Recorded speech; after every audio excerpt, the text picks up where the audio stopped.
When you're fed up with fighting food and your body, join us here. I'm Allie Shapiro, creator of the Truce with Food program and your host for Insatiable, where we explore the hidden aspects of fighting our food, our weight, and our bodies, and dive deep into nutrition science and true whole health. Fair warning, this is not your parents' health care. This is a big rebel yell to those who crave meaning, hunger for truth, and whose lust for life is truly insatiable. Believe me, freedom awaits. Have you ever had a colleague, family member, or friend who smoked and was agitated close to their smoke break, or if they otherwise couldn't grab a cigarette? Or you may know someone who struggles with alcohol and has trouble resisting a or many drinks. Perhaps you have similar feelings, but they are directed towards cookies, chips, or other kind of carbs. We haven't labeled the staples of the American diet as an addictive substance for many reasons. On one hand, our agricultural policy and food production that revolves genetically altered crops that produce cheap carbohydrates represents a bigger lobby and more electoral votes than tobacco, whose powerful lobby allowed cigarettes to be marketed as a healthy way to relax and safe for years, including by doctors, despite widespread evidence to the contrary. In addition to not being regulated, the sugar industry gets an estimated $4 billion in annual subsidies, courtesy of U.S. taxpayers. On the other hand, lobbies and food politics aside, food addiction and consequences require a more nuanced approach than abstinence as is possible for cigarettes and alcohol. We die if we avoid food completely, and food is much more fundamentally woven into our culture and earliest memories than alcohol or cigarettes, which in all cultures are generally adulthood indulgences. Do you remember summers at the pool with Swedish fish, or warm, salty, soft pretzels from the snack shack, or holidays with grandma's amazing mac and cheese, or dad's famous mashed potatoes? Or, like me, Friday night Pizza Huts where you cashed in your book it reward for reading 5 books to a free personal pan pizza. Chances are, if you scan your memory, some of your best, warmest memories involve sugar, associating this ingredient with pleasure, celebration, ritual, and reward. And for the purposes of this season, by sugar, I mean what we think of as traditional sugar, like sodas, candies, cakes, and added sugar in processed foods, like salad dressing, breads, pretzels, and other salty carbs. On the flip side, your most difficult memories probably also involve sugar as a source of refuge. If, like me, after another day of being bullied and isolated from, quote, the cool kids at school, you found bagels in the fridge to eat and numb the pain of being othered. Or right before a spinal tap to see how far your cancer had spread, your parents took you to the pancake house to try and bring some sort of comfort during the scariest health scare you've ever had. And who can forget Snackwell's, a dieter's low-fat bonanza where we thought we could eat the whole box because it was low-fat, not realizing that all the sugar was making us hungrier and hungrier. Sugar has comforted most of us when we were isolated in the midst of chaos, or for many of my clients, it was a lift when being emotionally neglected. Food companies methodically and relentlessly advertise to make us trust sugar and let these processed foods into our lives in a way not only without a warning label like cigarettes, but actually in a way we now come to seek out.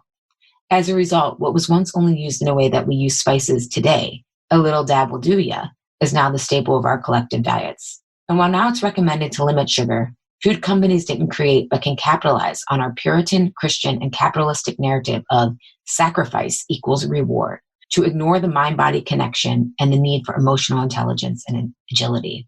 Adding insult to injury, we as taxpayers are paying to make ourselves and the environment, which is degraded immensely with our monoculture agriculture focused on sugar, corn, soy, and wheat that will be processed into sugar, unwell.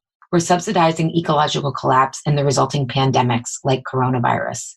The decline of our personal and environmental bodies has led to an overtaxed healthcare system that was never designed for the chronic diseases, which in large part driven by our food supply and its consequences. In this season 11 of Insatiable, we will look at how we as individuals and a collective can go to sugar rehab, physically and emotionally. We will explore how we arrived here, root causes of sugar addiction, if sugar is really addictive, and can we eat it moderately, and how we can move forward with sugar in its proper pace in our life, and what does that look like for you? Without further ado, let's enter sugar rehab together.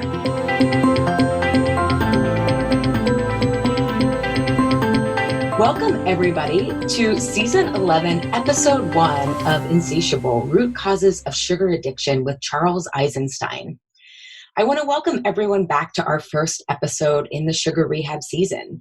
Since our last season, the coronavirus and its side effects have become front and center in our lives. I did a special podcast episode on how you could step into a more empowered place using adult development theory to question the narratives that we've been socialized into, mainly about how we've been conditioned to treat this virus and our body through a war narrative, and gave some questions for you to work through so you can see if there's a more self-authoring true story for you. So check that out if you haven't. And while the season is about sugar rehab, the same collective stories that have led to this coronavirus experience are some of the same stories that have led us to normalize really unnormal ideas about sugar, which is what processed foods are largely composed of. Our industrial food supply that generates this sugar is a main driver of the environmental collapse and waning immunity that is part of the root cause of coronavirus fears and death. And I believe if we can shift our understanding of processed foods and sugar and reduce our dependence on them, we can be better stewards of our individual and collective earth body. And as our guest today says, create a more beautiful world we know is possible. To do this, we need to understand the stories or root causes that got us to this highly addictive food supply. And I put food in quotes. How did the unnormal become so normal? To answer this question, I have one of my dream guests on the show today. We are kicking off our season with one of my favorite thinkers, Charles Eisenstein.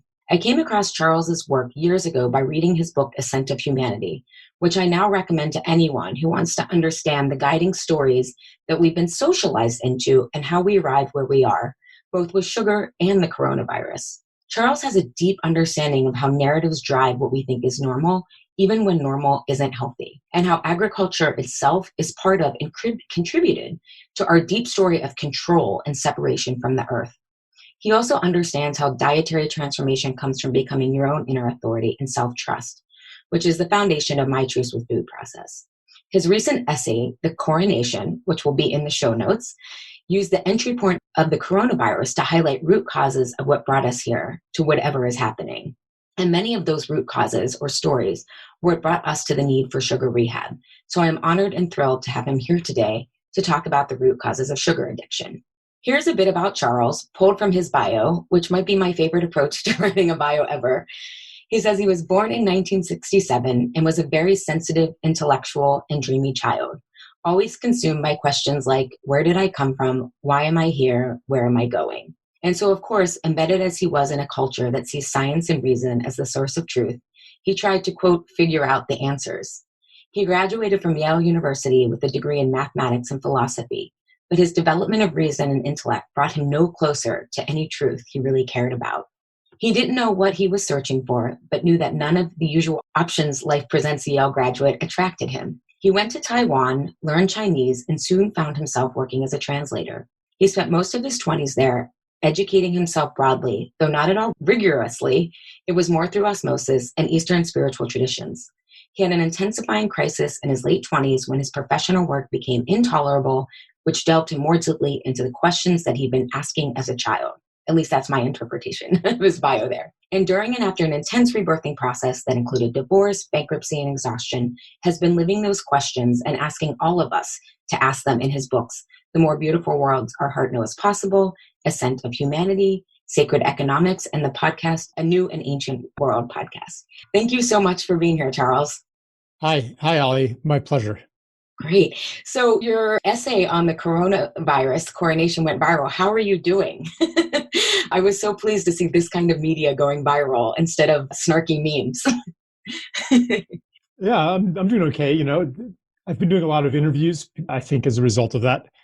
And also as a result of everybody's moving everything online, So if it's a webinar or an online summit or a conference that got moved online. So like here I am looking at people with squares around their heads all the time, which is what we're doing right now.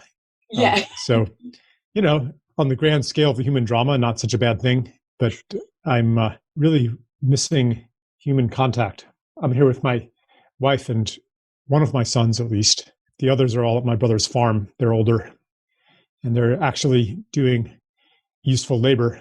But yeah, anyway, that's what I can share at the moment.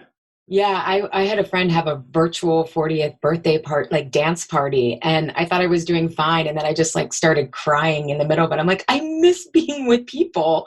So I think we're all feeling that on some level for sure. So I want to first start with, and kind of switching gears to food, is that you have a course on food that is similar to the premise of my Truth with Food work about becoming our own authorities. And I'm curious how you see food as an entry point into examining the questions that we are hopefully asking during this coronavirus experience, which you laid out in your essay. I mean, I wish people would use food as an entry point more than they are. It seems like, in general, people have fled back to the most conventional, orthodox view of health and illness, where it's about this attacker, and if you come into contact with it, then you get sick, and there's a certain percentage chance that you could get seriously ill, and a certain percentage chance you're going to die, which kind of strips us of any agency or power to affect it. It's like this random thing that either strikes you or it doesn't. And left out of the narrative is anything. I mean, you hear a little bit about those with weak immunity or something, but you don't hear a lot about what causes weak immunity. You don't hear a lot about non-conventional ways of boosting your immunity. You're certainly not hearing anything about how sugar or vitamin D deficiency or anything like that or zinc deficiency or whatever could make you more susceptible to a respiratory crisis. You're not hearing anything about immune boosting supplements. It's like you're not even allowed to go see an acupuncturist or a chiropractor in most states right now. Like everything good and all of the progress toward a more holistic view is like swept aside now by this tsunami of orthodoxy that is following the COVID virus. So yeah, I hope and wish and hold that it does take us to a place of, wow, the whole way that we've been understanding health hasn't worked. And maybe we need to look into what the critics and the marginalized people and those who we've labeled as alternative have been saying. So that's one reason why I was happy to accept your invitation to be on your show. Yeah, I love that because that's one of the things. I mean, I know it's very polarized about like the vaccine and all this stuff. And I'm like, if people think that's just the solution without really examining, to your point, what causes weakened immunity.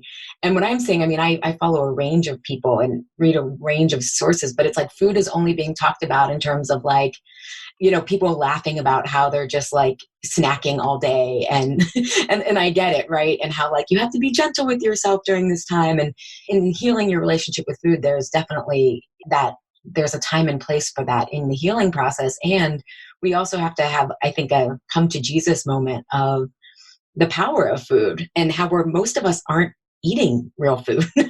And I wish that was a bigger conversation and how you're saying that as well.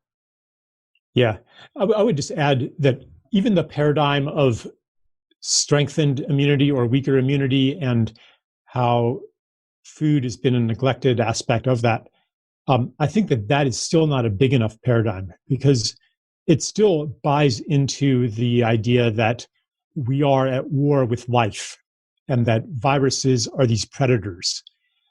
And I'm not saying that they never are or that they can't be dangerous and that they can't kill you. That is an extreme position that some people do take actually and have arguments for that. But what I would say is that maybe there's a continuum and that sometimes it is more illuminating to understand viruses as symptoms of a condition that allows them to proliferate and that they might even serve a purpose. They might help to, in some cases, I've heard, and I can't really back this up with research because it's just people who I trust are saying, maybe they have the research, but have I really looked into it? But like how maybe certain viruses, Epstein-Barr, for example, binds to heavy metals, and maybe many people have had the experience of getting the flu and feeling better after the flu than you did before because maybe it helped you clean out some junk, it burned it off with fever, or all the snot, coming out, like is helping you excrete something. Like maybe viruses and bacteria and other things that we see as attackers, maybe they aren't or aren't always attackers. Maybe they are helpers in some people or most people. Maybe they get out of control in some people, but maybe they can be helpers that help us actually cope with circumstances that are not ideal, including the dietary circumstances. Like maybe if you eat a lot of sugar, you need to get a cold sometimes. In Chinese medicine, they might say, the cold helps you clear out the damp, cold energy that the sugar brings in. Like maybe our bodies are wise and the world provides us what we need to heal.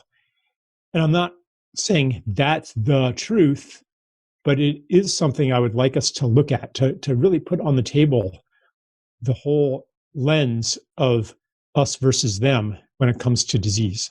I love that you said that. That's what I talked about in this special podcast episode I did about how the battle narrative makes germ theory really work, right? So if you believe that we are at war with life in our bodies and these viruses, then of course you will believe germ theory, which says, like if you literally look up in Wikipedia, germ theory says like these bacteria and viruses invade the body, right? Like they're using war, versus terrain theory or germ terrain theory has a much different narrative guiding what the same people are saying the same things, right? But the narrative really guides how we make meaning. And that's what I wanted to ask you is, why do you work at the story level? I mean, you're using the word paradigm or this completely different perspective at viruses. And I'm curious why so much of your work is devoted to unearthing these narratives and stories that are guiding us. Yeah, it's because the social world, the political world, the economic world is generated or undergirded by the meanings and stories and narratives that we weave. These are not real, like corporations, governments, laws, money, property. These are not real except for the agreements that we hold about them. And those agreements are embedded in the stories we tell about the world and about ourselves. They create so much of what we experience as real. And they're what we use to make meaning of the world, to make sense of the world. And then once we inhabit a certain narrative or a certain worldview, or you could use many words, a paradigm or a set of beliefs, they reinforce themselves. Because if you come across a data point or have an experience or hear something from somebody that doesn't fit the story that you inhabit, that you've constructed or has been constructed for you, I mean, this is a co-creation among culture of humans in a culture, then you're not going to really likely you'll reject that data point. You'll be highly skeptical of it. So these stories have an immune system of their own, basically, that keeps out anything that would disrupt them, including perhaps the truth. So they can be, and maybe the story works really well at a certain time and place or in a certain phase of your development, in a certain phase of your life. The story can be personal. Here's who I am. Here's what I do. Here's why. Here's what's important. These are not bad to have these stories. They hold us and they carry us.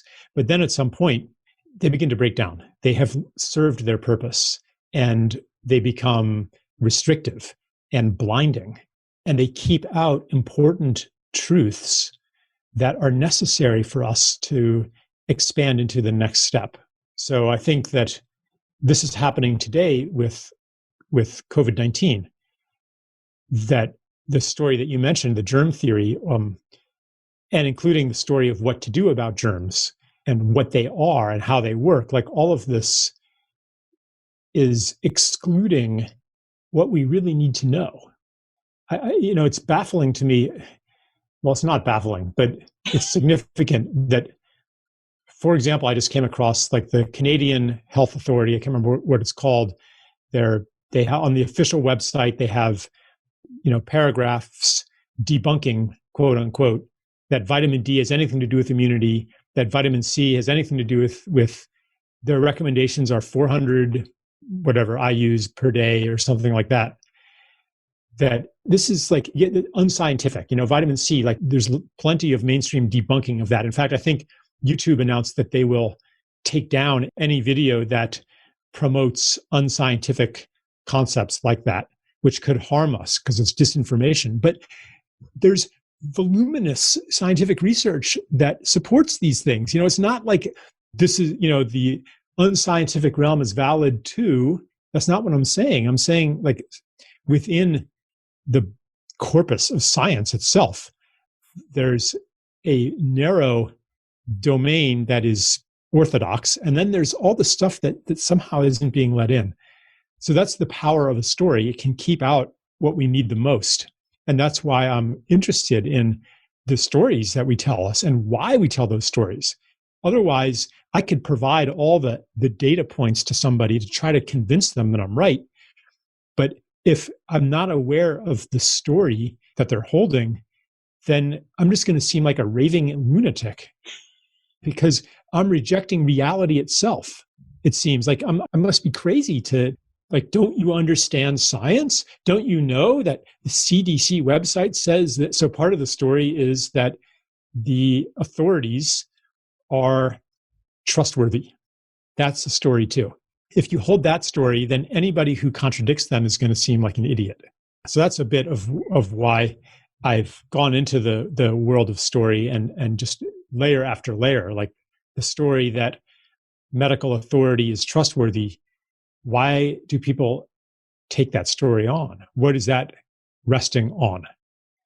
There are deeper stories at play here that go to the level of what I would call mythology, the mythology of modern civilization. Oh, I love that. There's so much that you said. One of the theories that influences my work is immunity to change. And Dr. Robert Keegan and Dr. Lisa Leahy, who they're in the adult development school, but they literally describe our stories as an emotional, psychological immune system. And you just explained such great concrete terms of how it keeps out the very information we may need, and also what we're going to need, I think, to do to actually come together and make substantial, meaningful change from this. And I think what's interesting that you said is the deep mythological stories, right? Why do we trust authority? Why do we think there's science is monolithic?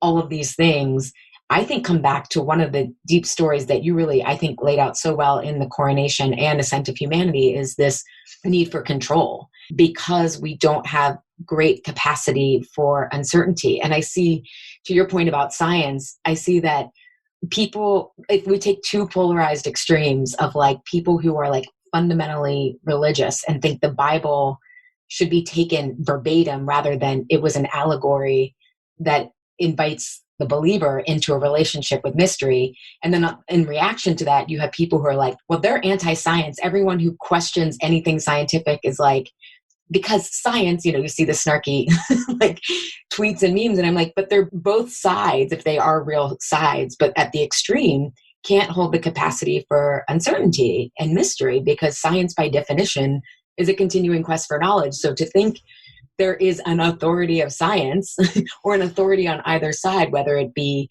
the religion you believe in or science, we have lost increasingly over, I think, the centuries, lost the capacity for uncertainty, which then enables this story of control to almost cannibalize itself.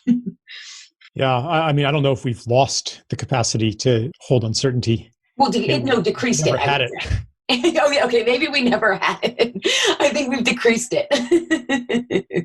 Yeah, it seems to be on the increase today. The craving for certainty and the strong identification with being right or being on the side that is right, and casting one's enemies into the realm of ignorance and wickedness. That's what we call polarization. It just seems that it's so obvious which side is right, which side is wrong, which side is good, which side is evil. I think that both sides are wrong, and in their diagnosis of the other side. I would agree. That's a great, yeah. That's, if you know that you're right, if it's just so abundantly obvious that you're right, then there must be something wrong with people who disagree with you. They've been duped. They're fools. They are maybe liars, they're frauds. So you set up a war situation because you're fighting opponents who are of lower moral worth than you are. So it's good versus evil. And that is the same vibration as, the conquest of nature or the agricultural practices of killing things to make so that your plants can grow more safely, or of the allopathic approach to medicine. You find something to control, find something to kill, find something to dominate, find something to cut out and remove, find something to isolate. That's all part of the same mentality. So we see it. That's another reason why I think it's necessary to go to the very depths of our worldview. Because even control, and again, I'm not saying that control is always bad, or that antibiotics are always bad, or that fighting is always bad, or running away. These are all forms of control. But when we inhabit a worldview that casts everything into us versus them, good versus evil terms, then we over-apply control and fighting and domination to situations where there are other ways that might be much more effective to handle the situation. And so, I ask I'm not sure how philosophical you want me to go here, but I do ask, where does the impulse to control come from? And at bottom, I think it comes from an understanding of oneself as separate from the world. And to see the world outside of humans as not really being in possession of the qualities of a being, like the world outside of ourselves being seen as just this random melee of force and particles, this mathematical automaton that is completely indifferent to human beings, to life, that has no intelligence or consciousness or purpose or sacredness of its own. Therefore, to make the world better, we have to impose intelligence and order onto a world that has none on its own. So progress becomes a matter of humans growing into greater and greater power over the world. Then you can insulate yourself from the forces of nature, and you can overcome the other separate selves in the world that are also seeking to maximize their self-interest at your expense. So progress means progress in controlling the world, in dominating. It's baked into the cake when you understand self as separate. And this understanding of self is breaking down in many, many realms, including medicine, where just like the most basic example is that we now understand, or should understand, that our cells are composed of a lot more than human cells, but 10 times more bacterial and fungal cells, and Lord knows how many viruses that are zipping around between the bacteria and the fungi and the human cells, transmitting information. All these little exosomes, and vesicles, and like all these little packets of DNA that are buzzing around all there. Like this, it's like this seething community of life that is contained within our bodies and outside of our bodies too, in constant communication. So we're not these separate individuals, even in a biological sense, and we cannot achieve health by imagining ourselves to be separate and trying to cut ourselves off from the world of life, which is one reason why I'm pretty skeptical about all this hand washing and social distancing. What's that going to do when our immune systems no longer suffer a challenge? And what's it going to do when we're not in constant interchange with the genetic world and the chemical world and the bacteriological world and the living world? Like this conceit that we can be separate in isolation, that we can be healthy in isolation, in separation, is not going to lead to health. It's going to lead to a more precarious semblance of health. So yeah, anyway, I'll let you talk. Yeah, no, I had so many like light bulb moments about how this separation story translates into the micro decisions that people then feel like they have to make, right? Which is interesting because then when you feel like you have to make them, you also then feel like you have less choice. And if you have less choice, you then feel a more need for control. And what we were talking about earlier kind of creates a self-fulfilling prophecy of which ends up as precarious health, right? Like, I mean, you mentioned antibiotics. It's like, well, okay, at first we were like, just control the bacteria. And then we're like, oh, there happens to be a microbiome with a bunch of really good bacteria. So we can't just use antibiotics, without, which I think Chinese medicine and Ayurvedic does so well, without context, right? Without looking at the context that we're using it in and the consequences. And yeah, I totally know what you mean. And I'm kind of like processing some new insights. How do you think this story of separation has led us to the food supply that we have today? I mean, you mentioned chemicals, right? That we have to then control the plants. But what are other ways that have led us to what I would say is a precarious food supply? Yeah. I mean, that's a very long story that, goes back centuries, even longer. But I would say, at least goes back to the Industrial Revolution and the conversion of the world into commodities, the standardization of processes, the delocalization of economies. I mean, all of these historical threads are woven together to create the food supply that we have today. The reduction of this, partly there's the doctrine of reductionism, which asks what is food and answers, Michael Pollan calls it nutritionism, that says that what a food is can be reduced to a finite set of components. So that what nutrition is you got to get your vitamin B and you got to get your this and you get your that. And if you get all of those things, which we can list, then you'll be healthy, then you'll be nourished, the macro and micronutrients. So anything else in a food you could take out and you could add those things to any food and you get breakfast cereal, which is highly processed. And then you spray the vitamins onto it and it has everything you need, right?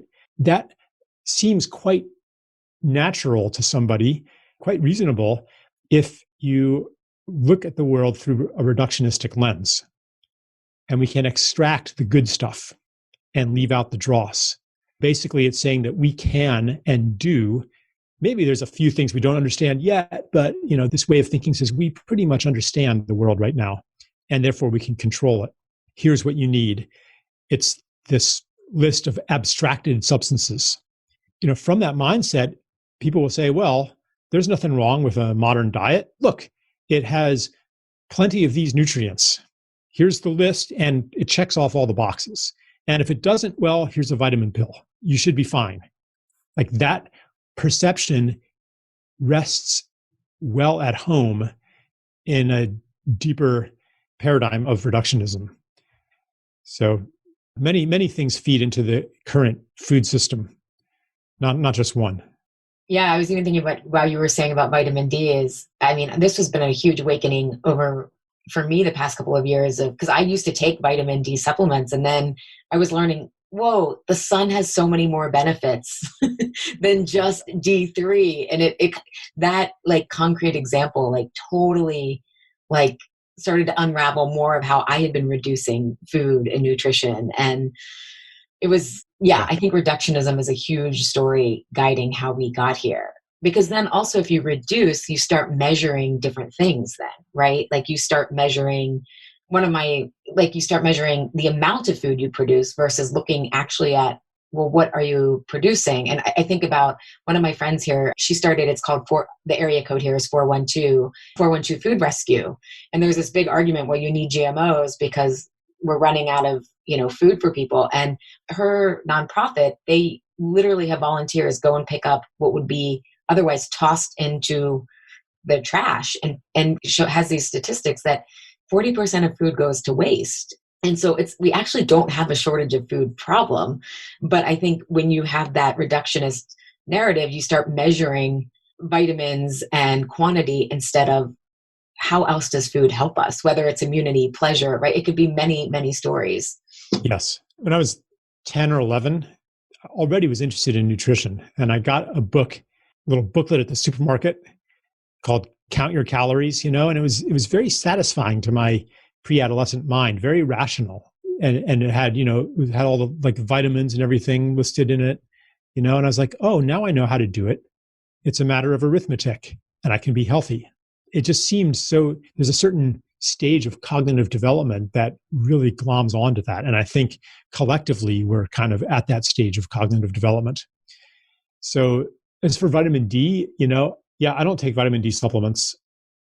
The stuff I was saying about vitamin D and immunity, like, I mean, I know of doctors, kind of renegade doctors who use massive doses of vitamin D, and they carefully monitor serum levels and to make sure that you're not, getting toxicity. Like don't do this at home, but they're doing it for people with autoimmune disorders and things like that, and with tremendous results. So I don't want to like encourage or discourage people to take a vitamin D supplement. I mean, I would say to use your body as a gauge and how do you feel and stuff. Like isolated substances that are taken out of their natural matrix are medicines and should not be used indiscriminately. Vitamin D in a pill is maybe chemically identical to vitamin D that you could extract from, butter or an egg or something like that. But is it the same when it is extracted and not in the relationships that it is always in a food? When you eat a vitamin D rich food, you're also invariably going to be eating vitamin A. Like pretty much every food that has vitamin D has vitamin A in it as well. And Lord knows what else. Like out of the thousands and millions of biochemicals in a living organism, how many of them do we really understand? Or have even identified. Yeah, or even have identified. We take the ones that we do understand out and we say that those are all we need. That's pretty arrogant. Yeah. So, but this is a whole rabbit hole. Like, so like you can say, okay, therefore only eat whole foods, but then a lot of them have been depleted. They're growing in mineral depleted soil. So then you do need supplements and you don't, and you do, and you don't. And I mean, you can go down many rabbit holes, even to the point of biological transmutation of elements. Like maybe you can make your own selenium or zinc or calcium. I don't want to like undermine my own credibility by broaching such radically unscientific ideas. They're not actually unscientific, but they are very marginalized science. But anyway, I mean, this is where my work in food and eating came from, this perplexity at the diverse array of authorities, each telling me what's good for me. And I'm like, who do I believe? How do I know for sure? What other source of information can I listen to? And I eventually just came back to my own body and, looking at nature and seeing how a deer or a rabbit, if it's sick, will be attracted to certain herbs. Like, how do they know that?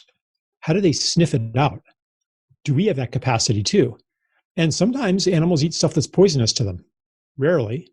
And usually domestic animals are the ones that do that. But I do think that we have tremendous untapped potential in the body to orient us to what serves our health and what doesn't. Not that we always listen to that, but that's where I came to resolve all of these thorny paradoxes. Yeah, that I love that, because our body does know more than, because it is so individualized, but also there's universal themes.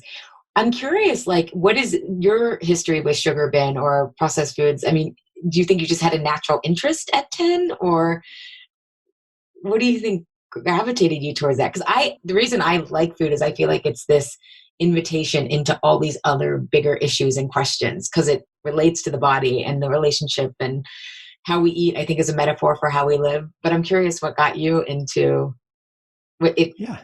I don't know what got me into it. I was just like, I mean, maybe it was my, kind of autism spectrum mind at age 10, that loved numbers and counting things, and that, who knows why we walk the paths that we do. I really don't know the answer to that. Maybe there's a little bit of the, it was a realm as I got older, that I could control. I could control what I put into my body. And this is what happens a lot in the kind of nutrition food world. We tend to think that we could solve all of our problems by changing our diet, by making our diet better. That's it. The story of the man looking for his lost key. No.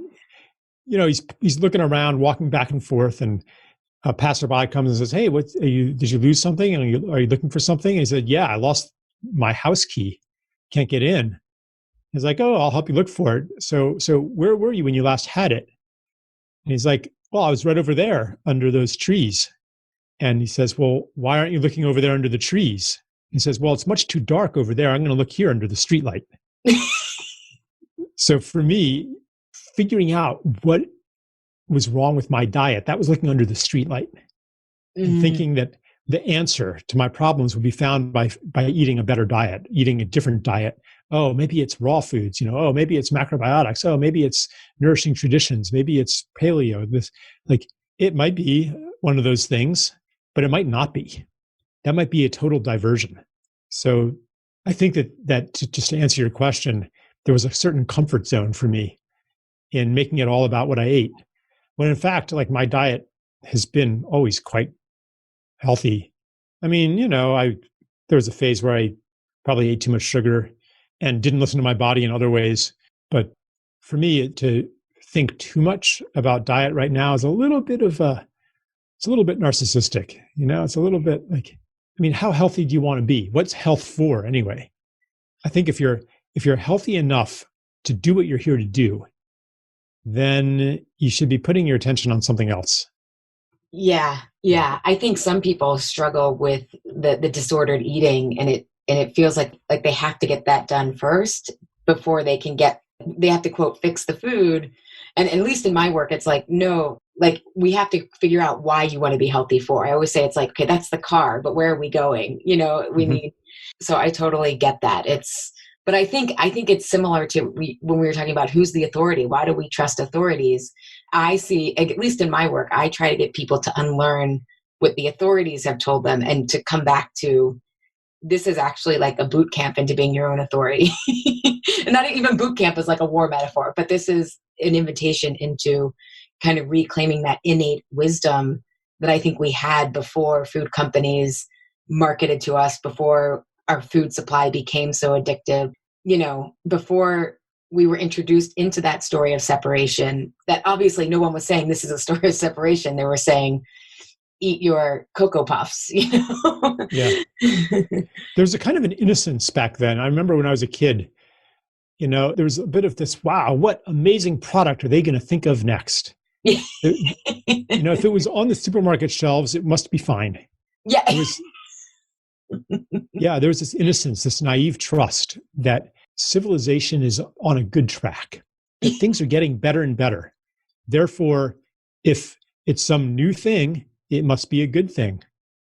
Wow, Diet Coke, wow, bright blue ketchup, wow, like whatever. It's amazing. Look what humans can do.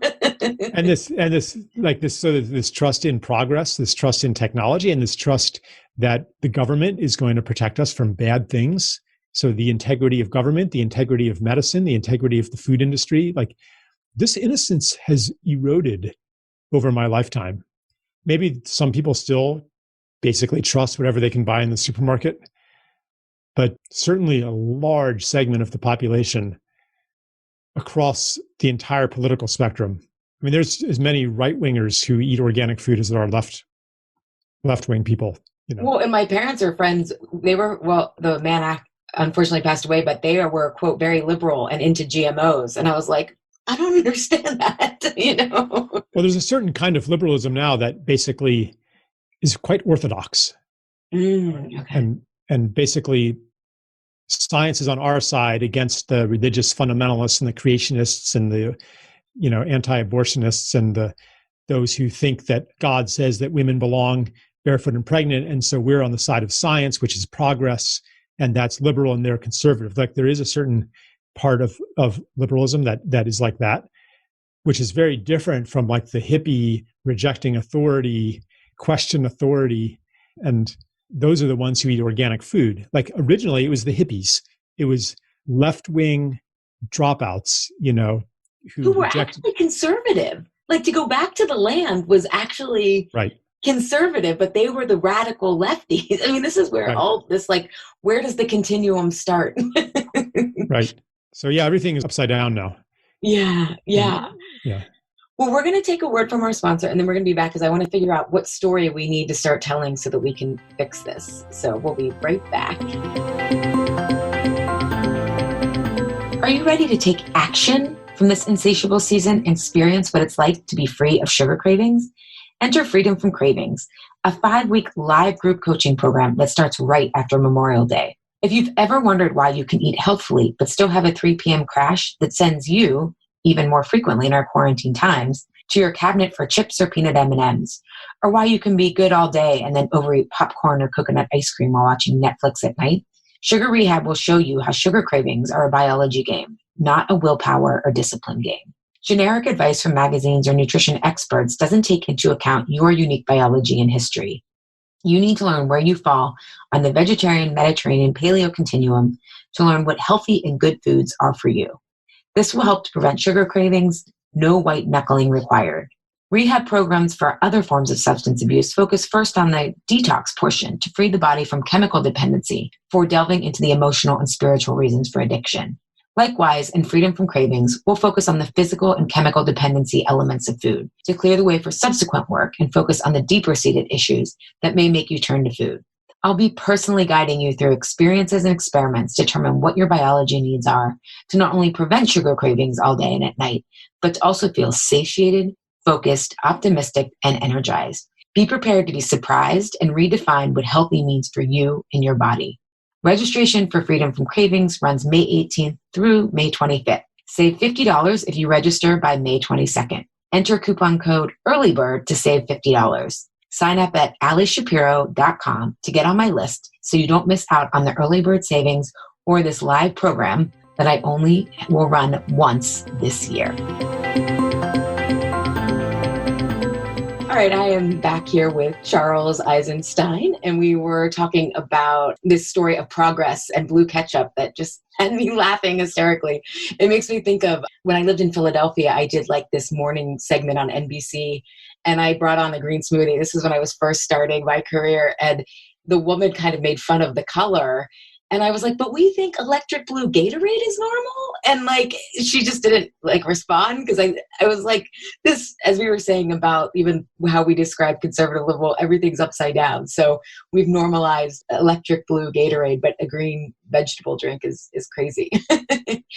And so we were talking about also before the break about kind of this challenging authority. That's how I heard it. And I know that as someone, I actually had cancer as a teenager, and it kind of is what sent me down this rabbit hole of how does that happen? Western medicine saved my life, but then to actually heal myself from the chemo and everything, I had to question the authority.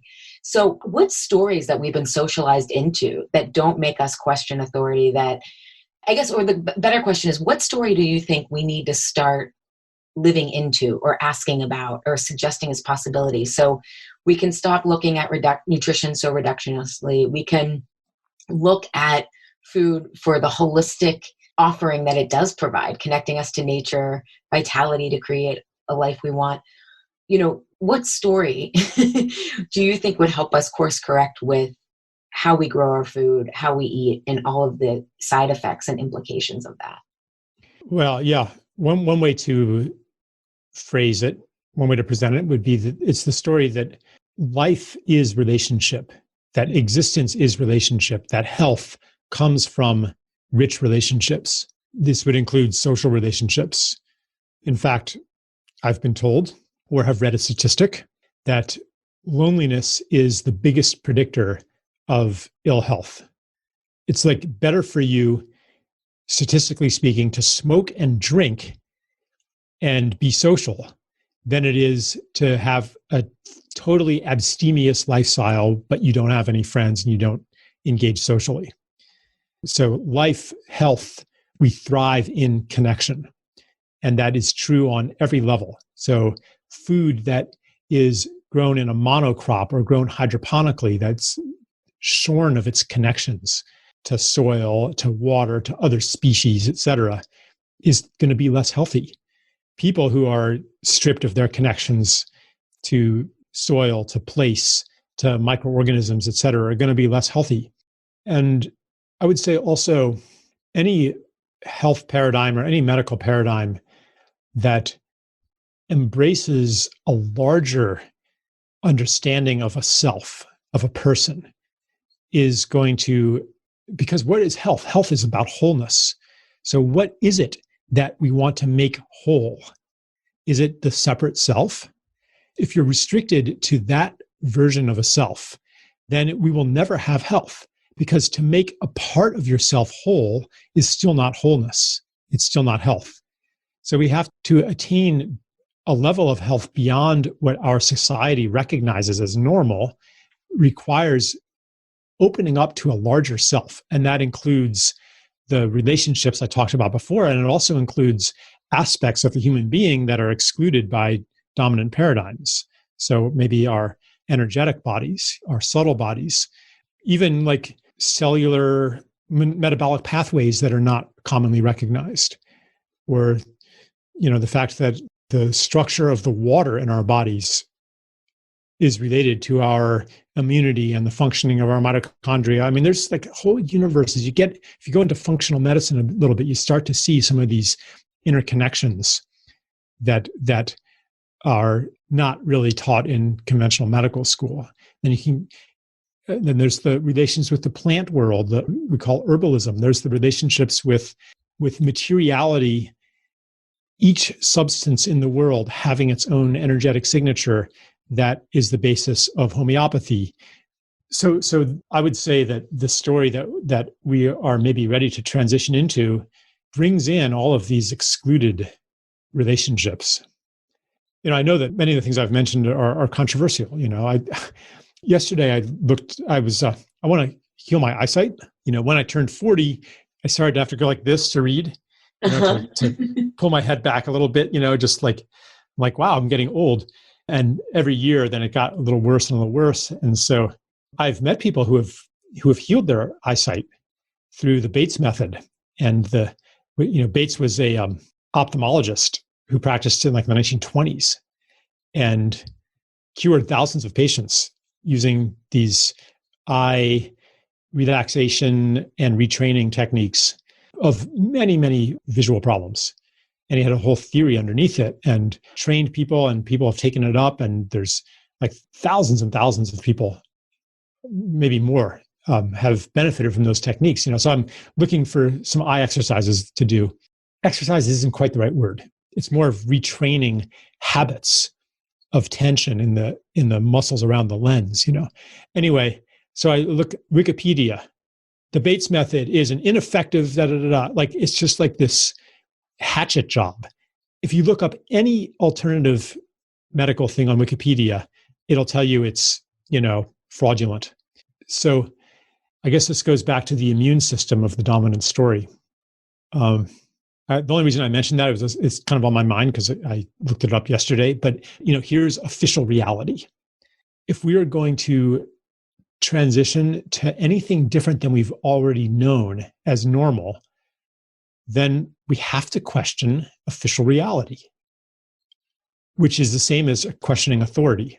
So, and I think people need to understand that even I see the parallel of monoculture farms with monoculture medicine. I mean, I've talked about it a couple of times here on the podcast, but Andrew Carnegie, I'm in Pittsburgh. I mean, they created this Flexner report. He had this buddy and basically wanted to try to industrialize and scale medicine and shut down the Bateses of the world and indigenous people and people who were doing homeopathy. And, so now we assume that everything is standardized and reduced to this.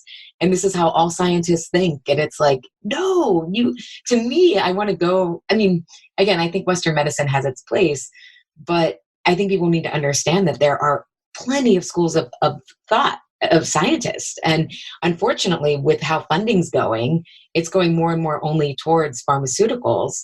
But that doesn't mean that there aren't entirely different paradigms that are true. So I just kind of wanted to plug different paradigms, because you even mentioned functional medicine, and functional medicine totally helped heal a lot of the IBS and depression that I had from chemotherapy. But I actually, at 40, I was told that I was like infertile and couldn't get pregnant.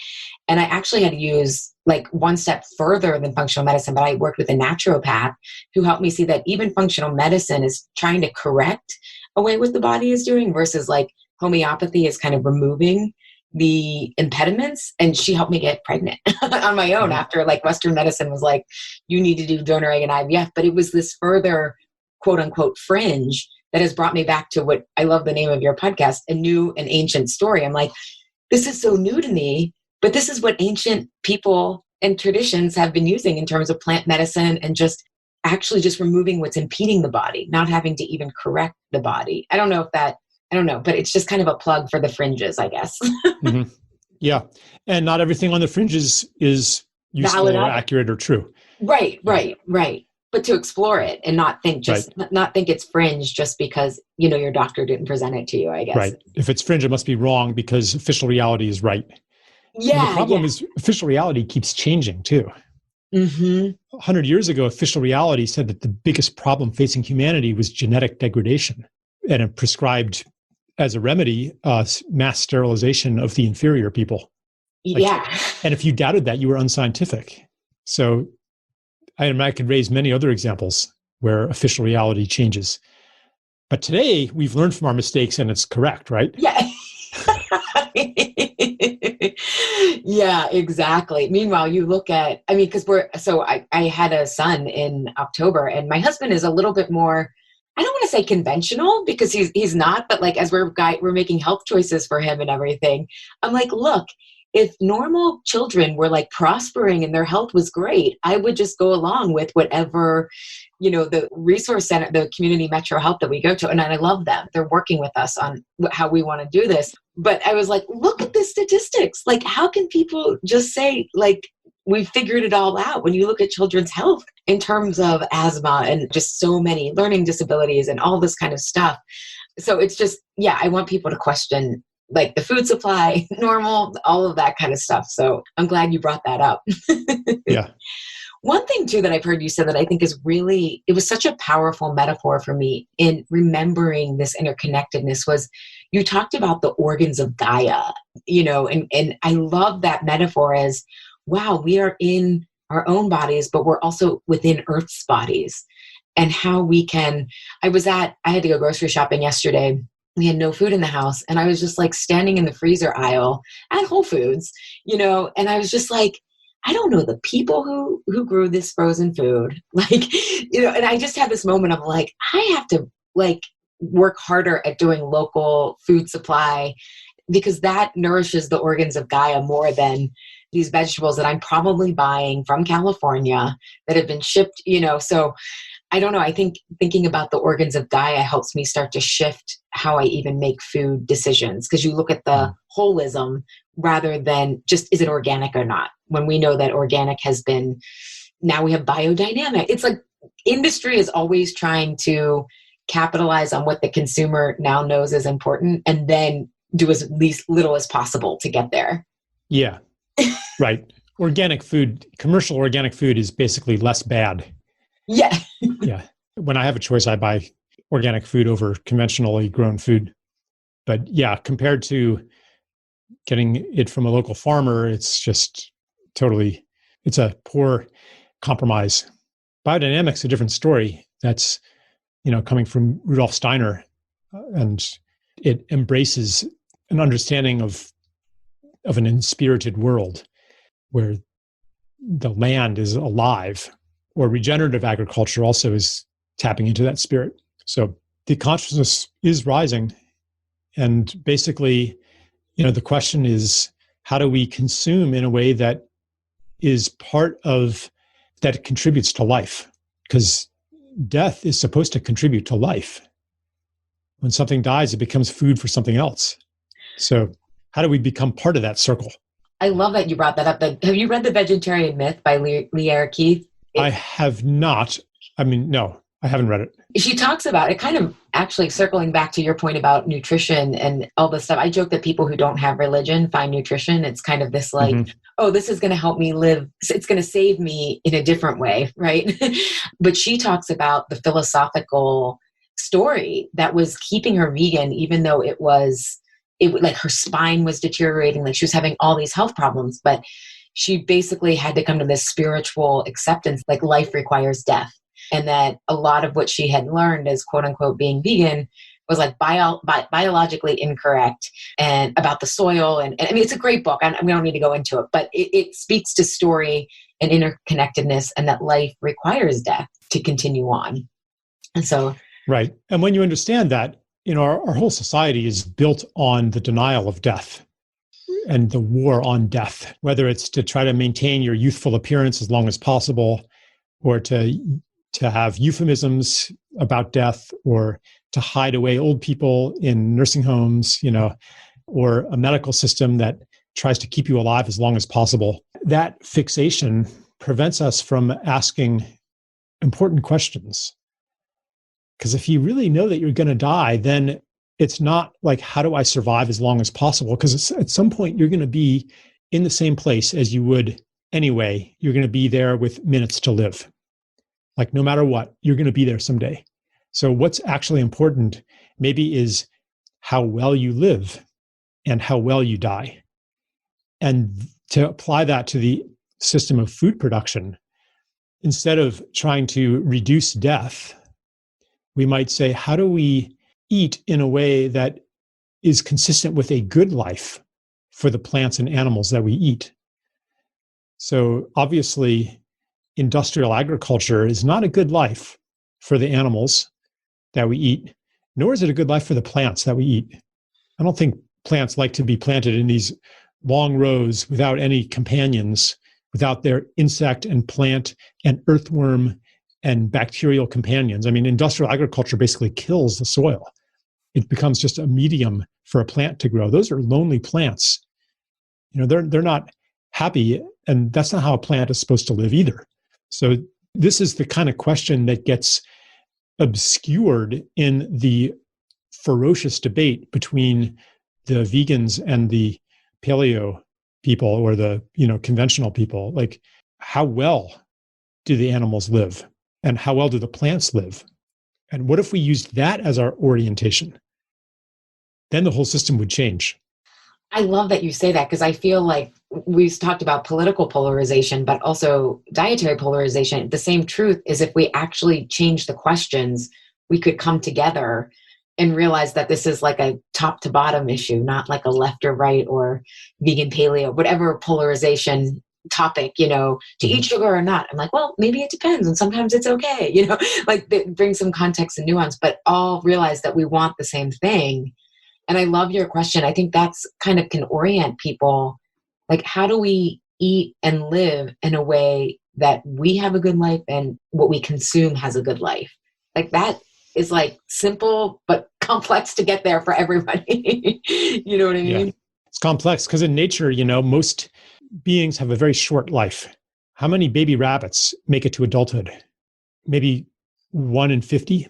Yeah. I mean, a mother rabbit has a lot of babies. I use the metaphor of like... There's a metaphor about that, isn't there? Like, how many of them make it to reproductive adulthood? Very, very few. How many frog eggs end up hatching and the tadpoles live and they become reproductive frogs? Very few. There's a lot of death out there. How many seeds from a maple tree end up actually growing to a full maple tree? Most of them meet a gruesome fate. You're right. Well, and this speaks to your point about, if we aren't an interconnected culture, death feels very different. Yes. Than if we feel we have contributed to this greater community or greater whole of our community. Yes, death feels much more scary. The more that inhabiting the story of a separate self, the scarier death is, because the separate self is annihilated upon death. But the more that we understand our full selves, that is relational, and that includes aspects that may not be snuffed out like a candle flame upon the death of the body, then feels very different. And I think that would affect not only medicine, but it would also affect our food system and all of these discussions. Yeah, because I think people who thought that they were like had to hoard their like the best food just for themselves to extend food, maybe extend their life potentially. It doesn't mean you're not going to get hit by a bus or something else, right? Yeah. It's like we could trust that there's enough for all of us, because I think it creates a sense of scarcity. I think that's not just sense of scarcity of time, but scarcity of resources. I was just on a thread, where people are talking about, I've got my little farm, or I've got my freezers full of meat, I've got I've stocked up on coconut oil. I've got it's kind of like preppers almost, it's like, I'll be okay when the food rationing starts, when the food riots start, et cetera, et cetera. And I'm like, someday you're going to be dying anyway. We're not going to be okay. None of us. From that perspective of survival, we're not going to be okay. And at that moment, when you are on your deathbed and you look back, maybe you're going to regret having kept so much for yourself. Maybe you're going to wish that you had shared more instead of prepped more. Because why are we here? If we know we're going to die, then you got to ask, well, why am I here for this short sojourn into life? Oh, that makes me want to cry. Like, it's so beautiful. Like, do you want to give more rather than... That is so beautiful. Oh, Charles, thank you for such an amazing, I know we talked about a lot and covered a lot. Do you have any parting questions, or I know you're not kind of like a tips and tricks guy, but parting questions or orientations so that we can start to feel more interconnected with ourselves, our bodies, and how we choose to eat and connect with others over food? Maybe I would just return to the theme of life thrives in community. Life thrives through connection, especially as we are, in the COVID era, facing a choice about, do we want to continue to isolate and to lock down and to quarantine and to distance? Will we really thrive? Will we really be healthy that way in the long run? Because we will be invited to continue the distancing. And I would like to bring in this piece as well, just to speak to that knowledge that we are not meant to be alone. Yeah, maybe I'll just toss that in there at the end. I love that. That is the guiding, I think, truth to a more beautiful world. I love that you say that, how you say that we know is possible. Maybe that explains a lot of the anxiety, right? It's not just our blood sugar. It's existential angst of knowing that we could be spending our time more connected in harmony with life rather than separated and fighting with it. So thank you so much. We'll link to your site. And I know that you don't do social media, but you have friends of Charles Eisenstein who do social media for you. I'm like, wow, that's amazing. Yeah. I just got sick of social media. Yeah. I mean, I am on Facebook, and occasionally I put something there, but I never check my messages. I really don't do it right. Well, Is there a right or wrong? I mean, I think I don't use the tool to its full potential, whatever that is, which I don't even know. Which means you're not getting tracked and you're not getting ads in your feed for like something you talked about on the phone, Yeah. Well, we'll link to all your social media stuff in the show notes as well. And thank you so much for your time and your work. I love it. So thank you so much for all that you do. Yeah. Thanks, Allie. It was really fun. Good. Take care. Okay. Bye-bye. Thank you, Health Rebels, for tuning in today. Have a reaction, question, or want the transcript from today's episode? Find me at allieshapiro.com. I'd love if you leave a review on Apple Podcast and tell your friends and family about Insatiable. It helps us grow our community and share a new way of approaching health in our bodies. Thanks for engaging in a different kind of conversation. And remember, always, your body truths are unique, profound, real, and liberating.